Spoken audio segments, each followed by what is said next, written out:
When I was a kid, my family used to travel a lot across the country. My parents loved being on the road, and that love of travel stuck with me and my twin brother, Raymond. It's actually what led us both into trucking. Raymond usually drove a Freightliner Cascadia, and I drove a newer Volvo VNL 860, company issued, just a year old at the time, replacing my older 780. We worked for the same company based out of Houston, Texas. One trip in particular still haunts me to this day. I was assigned a long haul, Houston to Los Angeles, then from there, a cross-border run to Vancouver, British Columbia. There was about a week between the LA drop-off and the Vancouver pickup, which meant I had some downtime in LA. My cousin lives out there, so I figured I'd take a little break and asked Raymond to ride along. He was down for it, and our boss didn't mind. The trip to LA was smooth. Open highways, beautiful scenery, and plenty of rest stops to break up the drive. The only real headache was the traffic once we actually hit LA, but we managed. We parked the truck at my cousin's place. He's got a big property, and spent the next few days just hanging out. Beaches, landmarks, even a run to Target to stock up for the next leg of the journey. We left LA later in the evening to avoid traffic. The sun was down, and after a few hours of driving, we got hungry and hit a McDonald's at a rest stop. Raymond was behind the wheel while I munched on a cheeseburger. That's when things took a turn. A sign on the highway said the road ahead was closed. No warning, no detour, just a forced exit onto some backcountry road in the middle of nowhere. We figured we'd reconnect to the highway further ahead, but this road just kept going. Flat, empty fields turned into thick forest, and by the time it hit midnight, we hadn't seen another vehicle for miles. Eventually, Raymond said he had to pee, so we pulled over to the side of this pitch-black road surrounded by trees. There were no lights, no wind, not even the sound of crickets. Just dead silence, and this awful smell in the air, like rotting meat. While Raymond went off into the woods, I walked back to check on the cargo. That smell got stronger, and my curiosity got the best of me. I headed back to the cab to grab a flashlight, but just before I reached the door, I heard something. A whisper. "Hey, Nick?" I turned and saw Raymond walking toward me. He looked uneasy. "Did you see that?" he asked. "See what?" He pointed across the road into the trees. There was a light, in the woods. Before I could respond, he froze, staring behind me. I turned and saw it too. Through the windshield, barely visible in the moonlight, were what looked like bodies, dozens of them, hanging from trees. I grabbed the flashlight and lit up the forest. The beam confirmed what I hoped was just our imagination. There had to be at least a dozen bodies hanging there. Some of them looked fresh. Others were decomposing. One even looked like it had been gutted. I'm not exaggerating when I say it looked like someone had removed their organs. The sight made me gag. But then I made the mistake of turning off the flashlight. And that's when I saw it. Deep in the woods, a faint glow, a flickering, moving light. And it was coming closer. Raymond didn't wait. He grabbed my arm and shoved me into the truck. We slammed the doors, started the engine, and tore out of there. As we sped off, I looked in the side mirror. Figures, 5, maybe 10, were now standing in the road right where we had just been parked. One of them stood out. He, or it, was taller than the others and had something on its head. It looked like a mask, or maybe a deformed skull. I don't know. I didn't want to know. We didn't stop until hours later at a truck stop gas station off the highway. While I pumped fuel, Raymond called the police and our boss to report what we saw. We still had to make the delivery to Vancouver, so we pushed on. No more detours, no more stops, unless it was absolutely necessary. Food, fuel, that's it.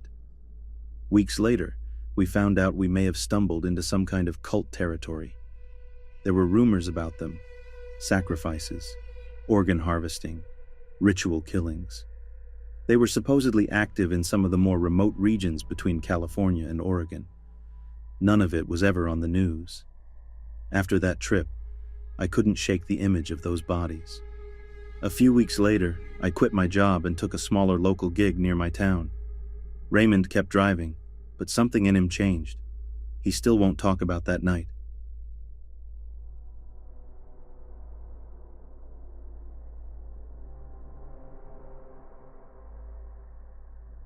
This happened to me about 15 years ago when I was 13, and even now, I still get a knot in my stomach thinking about it. I grew up on a cattle ranch in the middle of nowhere, somewhere out in the Great Plains. Our house sat 5 miles down a gravel road, surrounded by open pasture land. The nearest neighbor was 2 miles away. We were used to being isolated. My dad dealt with cattle deliveries all the time.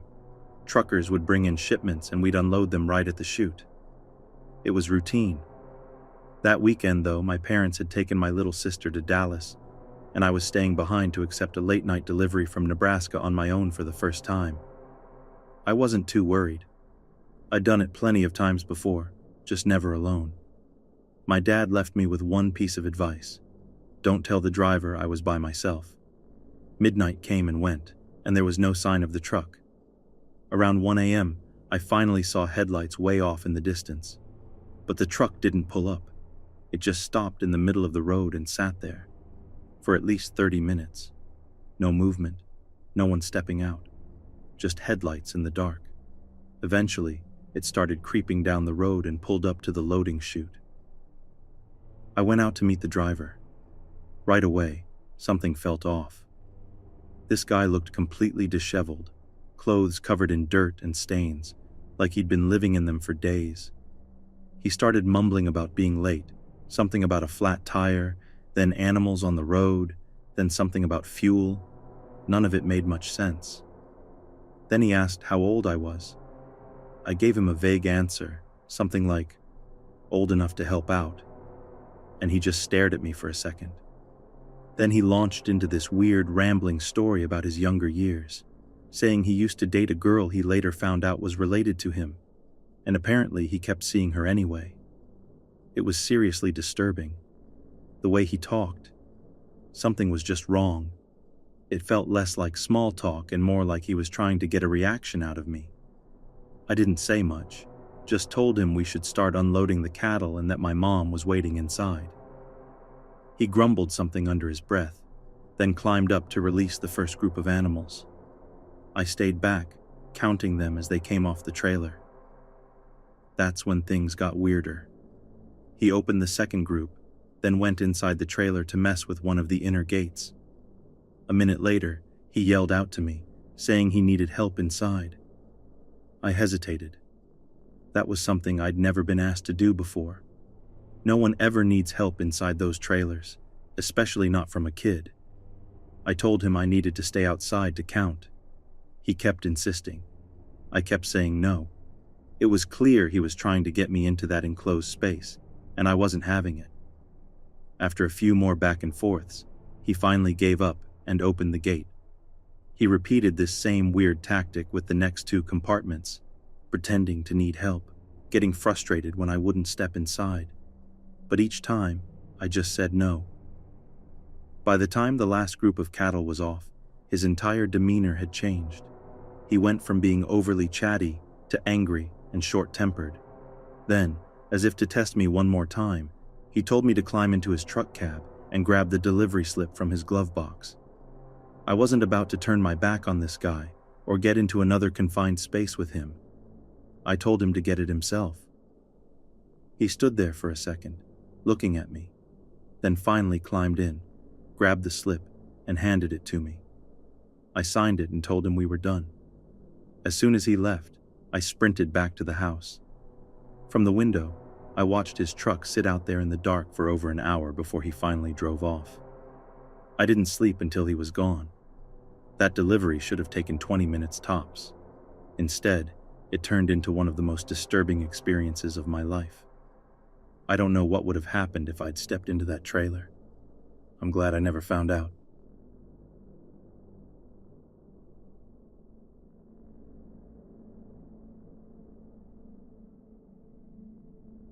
About 5 years ago, my now husband and I were making a long road trip from the East Coast to the West Coast. It wasn't our first time doing the drive. This time we were just heading back to pick up the last of our stuff and grab our 2 dogs. By that point, we were just trying to get the trip over with, so we only stopped for quick bathroom or food breaks. I honestly don't remember which state we were in when this happened. After that many cross-country trips, all the rest stops start to blur together. It was probably around 3 or 4 in the morning when we pulled into a rest area. The lot was nearly empty, except for 1 car and a couple of semis parked in the trucker section. We figured we'd switch drivers, stretch our legs, and let the dogs out. My husband had been behind the wheel, so I told him I'd run to the restroom first while he stayed with the car and smoked a cigarette. The dog area was right near where we parked, but the restrooms were farther off, over a small hill. From the lot, you couldn't even see them. Even though I didn't feel unsafe, it was pitch black out and quiet, so my husband decided to walk most of the way with me just to be safe. After I was done, I headed back to let the dogs out while he took his turn using the restroom. Now, I'm not exactly an intimidating person. I'm about 5'2", not very heavy, but I've got 2 big German Shepherd mixes who are extremely protective. On top of that, I grew up learning self-defense and know how to handle myself if I need to. So even though it was dark and we were kind of isolated from the main rest stop lights, I wasn't nervous. As the dogs were sniffing around doing their business, I noticed one of the semis that had been parked on the far end start up and begin slowly moving. At first, I didn't think anything of it. I just assumed the driver was getting back on the highway. I picked up after the dogs and started walking toward the trash can when I was suddenly blinded by high beams. The semi had pulled up as close as it could to the dividing line between the truck side and the car side, and now the brights were aimed directly at me. At first, I was just annoyed. I tossed the bags, squinted into the lights for a second, then turned back toward the car. But as I was walking, the truck started flashing its lights, again and again, like he was trying to get my attention. He crept his truck forward slowly, still flashing the brights, and my irritation turned into something else: unease. By now, my dogs had picked up on my change in mood. They stopped sniffing around and locked in on the truck, ears up, staring hard. I got close to our car, and the driver stopped again, still flashing the lights. I wasn't scared yet, just confused and pissed. I stood there, just glaring back at him, waiting for him to knock it off. Eventually, the flashing stopped. I started pulling out my keys, ready to get into the car. That's when both of my dogs froze. Their hackles went up. They started growling. And then I heard a door creak open. I turned around and saw that the semi's driver's side door was now open, and a boot was starting to step out. This guy was actually about to get out of his truck. I was standing there, completely still, thinking how stupid this guy must be to approach someone with 2 large dogs, when suddenly, my husband came walking back from the restrooms. He walked straight up to me, put his arm around me, and without hesitation, flipped the guy off. The trucker paused, then slowly pulled his foot back into the cab, shut the door, and within seconds, took off out of the rest area. Once we were back on the road, I told my husband about the lights flashing, and that's when he explained something I'd never heard before. Apparently, some truckers flash their lights at women at rest stops as a way to signal for, well, hookups. I was disgusted. I wasn't dressed suggestively. I was wearing layers. It was cold. I was driving a newer car, walking 2 big dogs, and obviously wasn't out there looking to talk to strangers. I don't think I was ever really scared, but the whole thing definitely crossed into creepy territory. The guy clearly thought I was alone, and something about his approach felt off. Not just flirty or weird, but aggressive, like he expected me to respond. I've got creepier stories from our travels, but this one always sticks in my mind because of how casually it happened. Like it was just something that guy did all the time.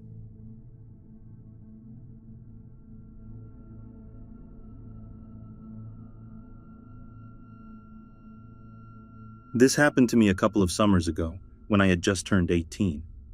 I was fresh out of high school, halfway through my first year of college, living away from home for the first time. I'd grown up pretty sheltered, so being on my own was still a new experience. I'm also a woman, which will matter as this goes on. It was mid-May, and I was driving home from my brother's wedding. My school was a few states away, and I had a long drive ahead of me. I was about an hour out from my college town, cruising along the interstate somewhere in Tennessee. I think it was I-40. Traffic was heavy, but nothing unusual. It was early afternoon, bright and sunny, when I noticed something weird in my mirror. There was a semi-truck a little ways behind me in the right lane. Nothing strange about that, until I saw his headlights flashing. At first, I figured he wanted to merge or pass, so I sped up a little and switched lanes to give him space. But he didn't pass. In fact, he stayed right behind me, not letting any other cars get between us. And then he flashed his lights again. I glanced up at him. He waved. Then he honked. That's when I started to get a little uneasy. Still, I tried to rationalize it. Maybe he was trying to warn me about something wrong with my car. I had gotten a tire patch the week before, and I started panicking that maybe the patch had come loose and my tire was going flat. The next exit was coming up, and I decided to pull off just to be safe. There was a gas station right off the ramp, and I figured I could check the car there. I wasn't expecting the truck to follow me, but it did. He pulled into the same parking lot and parked in the designated truck zone. That was when I knew something wasn't right. I got out and quickly walked around my car. Tires were fine. No smoke, no noise. Nothing seemed wrong. But he was already climbing down from the cab of his truck and heading in my direction. I didn't want to take any chances, so I stayed by my car with my phone in hand, already dialed to 911, just waiting for me to press call. I stood half behind my open driver's side door, the gas hose between us like a makeshift barrier. He stopped a few feet away from the back of my car. He looked to be in his late 30s or early 40s, maybe 170 pounds. I was 18, barely 125, and not exactly in fighting shape. The first thing he said to me was, "Well, ain't you a pretty little thing?" I felt my stomach drop. Every part of my brain was screaming. I smiled tightly and said thanks, trying not to show how freaked out I was. He offered to pay for my gas. I declined. I didn't want him to think I owed him anything. Then came the questions. Where was I from? Where was I headed? Was I in college? And that was the moment some inner instinct took over and just said, lie, about everything. So I did. Gave him a fake hometown, made up a fake school, said I was just stopping for gas on a short trip to visit family nearby. He didn't push, but he didn't walk away either. I don't know if I was just lucky, or if the 911 screen still pulled up on my phone gave him second thoughts. But as soon as the gas pump clicked off, I thanked him again, got in my car, and drove off as fast as I could without drawing attention. He didn't follow me back onto the highway. I never saw his truck again. I still have no idea what his actual intentions were. Maybe he was just a creepy guy trying to flirt in the worst way possible. Or maybe it could have been something a lot darker if I hadn't trusted my gut. I never reported it, and that's one of my biggest regrets. I just wanted to forget it. But since then, I haven't looked at truck drivers the same way.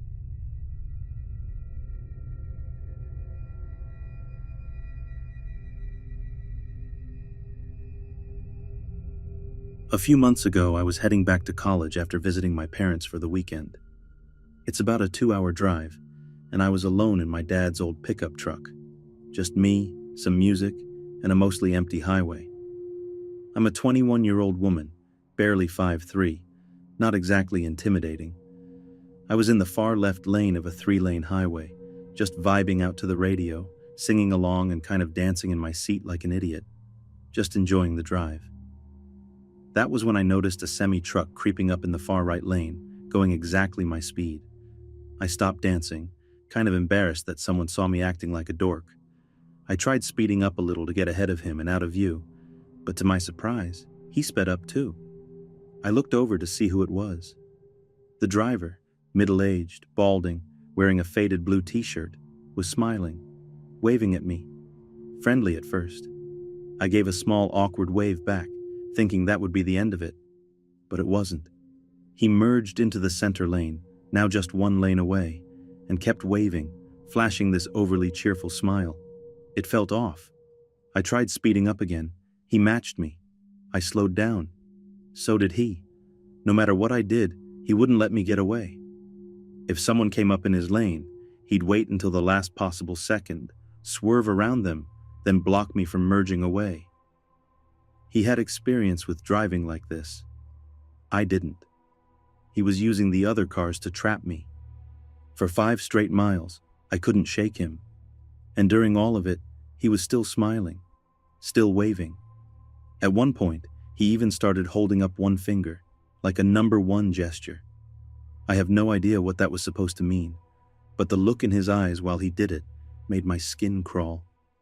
At that point, I was officially scared. I called 911. I gave the dispatcher a full description of the truck, white trailer, black cab, Pennsylvania license plate, and told them everything. She advised me to pull over onto the shoulder, but the left shoulder was narrow, and I didn't feel safe stopping there. Luckily, the driver got briefly stuck behind someone in the middle lane, and I took the chance to drop speed fast, switch over 2 lanes, and shoot forward into the far right lane. He tried to catch up, but this time I stayed ahead. The dispatcher told me to exit at the next service plaza, a few miles ahead. She said he probably wouldn't follow me once I left the highway. She was wrong. With no turn signal or brake lights, he somehow knew I was taking that exit. As I started pulling off, he braked hard and merged behind me, timing it perfectly, and followed me into the service plaza. My heart was pounding. I told the dispatcher what was happening, and she transferred me to another operator, who reassured me that officers were on their way. Now this service plaza was designed so that semi-trucks had to take a separate road that looped around behind the building. Smaller vehicles like mine parked out front. I pulled into a spot by the main entrance and kept my eyes on the truck as he took the other lane. He stared at me the entire way around. I didn't want to sit there like a sitting duck, so I drove over to a gas station next to the plaza that overlooked the truck lot. I figured he wouldn't think to look there, and I could wait for the police. I was still on the phone with dispatch, trying to stay calm. And that's when I saw him. He was out of the truck now, walking toward the service plaza. But instead of going inside, he stopped and ducked behind a large concrete pillar where he just stood there, watching my truck. I told the dispatcher he was hiding. I told her I was scared and that I didn't feel safe staying put. She told me again, "Hold tight, officers are almost there." Then he came out from behind the pillar and started walking directly toward my truck. I put it in drive just in case. I kept my eyes on the mirrors. He walked a slow, deliberate circle around my vehicle, smiling the entire time. It wasn't a friendly smile anymore. It was dark, calculating, like he was looking for a way in. That was it. I snapped. I floored the gas pedal and sped out of the lot, telling the dispatcher I wasn't waiting anymore. She apologized and said officers would still check the area and speak with the man if they found him, but that I needed to focus on getting home safely. I never found out if they caught up with him. I never saw him again after that. But the worst part was the feeling that none of it would have happened if I hadn't been alone. If I'd had a guy in the passenger seat, I bet he would have just kept driving.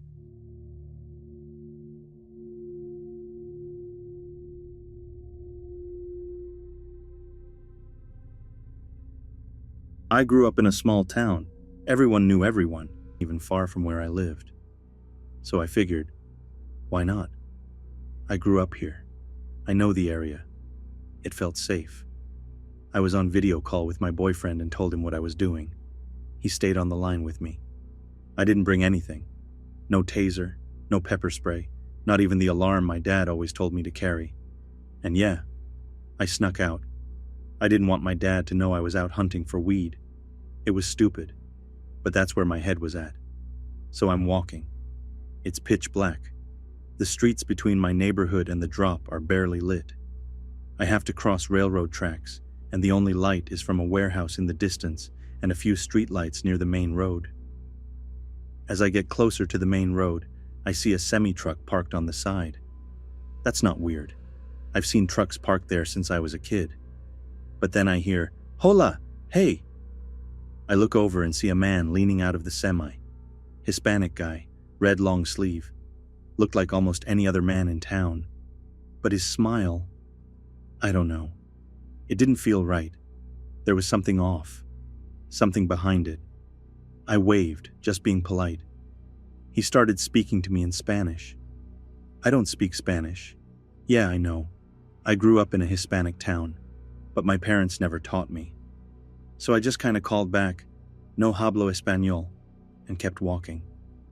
My boyfriend asked me who it was, and I told him, just some random semi-driver. Nothing to worry about. I kept walking. Spent maybe 40 minutes searching, trying to find the stash. Never did. My phone was dying, and my boyfriend told me it was time to head home. I agreed and started heading back. Then I got this feeling. A bad one. I looked down the dark street leading back toward the tracks, and something told me, don't go that way. Just don't. So I turned and walked toward the other end of the street, toward the warehouse. It was brighter over there, and the light made me feel a little safer. I walked past some empty trailers sitting in the shadows near the building, and then I heard it. "Hey." I spun around, and there he was, the same truck driver, the same creepy smile.